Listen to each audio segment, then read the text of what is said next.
বাংলাদেশের দিকে ধেয়ে আসছে ভারী থেকে অতি ভারী রেইন বেল্ট। এর প্রভাবে আগামী 5 দিন রংপুর, খুলনা, বরিশাল, চট্টগ্রাম ও সিলেট বিভাগের কোথাও কোথাও মাঝারি ধরনের ভারী থেকে অতি ভারী বৃষ্টি হতে পারে বলে জানিয়েছে Bangladesh weather observation team BWOT। সংস্থাটি বলছে স্থানভেদে 200 থেকে 250 মিলিমিটার বৃষ্টি হতে পারে। এতে নদ নদীর পানি বৃদ্ধি পেয়ে দেশের উত্তর পূর্ব ও দক্ষিণ পূর্বাঞ্চলের 10 জেলার নদী সংলগ্ন নিম্নাঞ্চল সাময়িকভাবে প্লাবিত হতে পারে।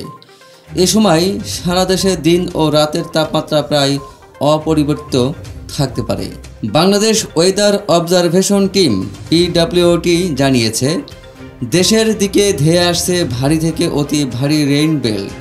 এটি দেশের দক্ষিণ পূর্ব, দক্ষিণ পশ্চিম অঞ্চল বা উপকূলীয় জেলাগুলোতে বেশি প্রভাব ফেলতে পারে। এর প্রভাবে 21 আগস্ট থেকে 25 আগস্ট পর্যন্ত দেশের প্রায় সর্বত্র ধাপে ধাপে বৃষ্টিপাতের আশঙ্কা রয়েছে। সংস্থাটি জানায়, এটি একটি আংশিক রেইন বেল্ট। এটি দেশের নির্দিষ্ট কিছু এলাকায় সক্রিয় হয়ে যথেষ্ট বৃষ্টিপাত ঘটাতে পারে। রেইন বেল্টটি সর্বাধিক সক্রিয় থাকবে খুলনা, বরিশাল ও চট্টগ্রাম বিভাগে, মাঝারি সক্রিয় থাকবে ঢাকা, সিলেট ও ময়মনসিংহ বিভাগে এবং রাজশাহী ও রংপুর বিভাগে এর প্রভাব থাকবে সবথেকে কম।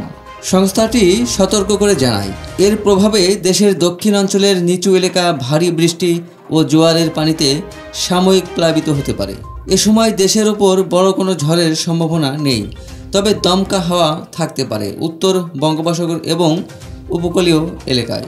সংস্থাটি আরও জানায়, এ সময় চট্টগ্রাম বিভাগের পাহাড়ি এলাকাতে পাহাড় ধসের আশঙ্কা রয়েছে, বিশেষ করে বান্দরবান, কক্সবাজার, চট্টগ্রাম ও রাঙ্গামাটি জেলায়। এর প্রভাবে দেশের আকাশ অধিকাংশ এলাকায় আংশিক থেকে মূলত মেঘলা থাকতে পারে ও অধিক সক্রিয় এলাকা মেঘাচ্ছন্ন থাকতে পারে।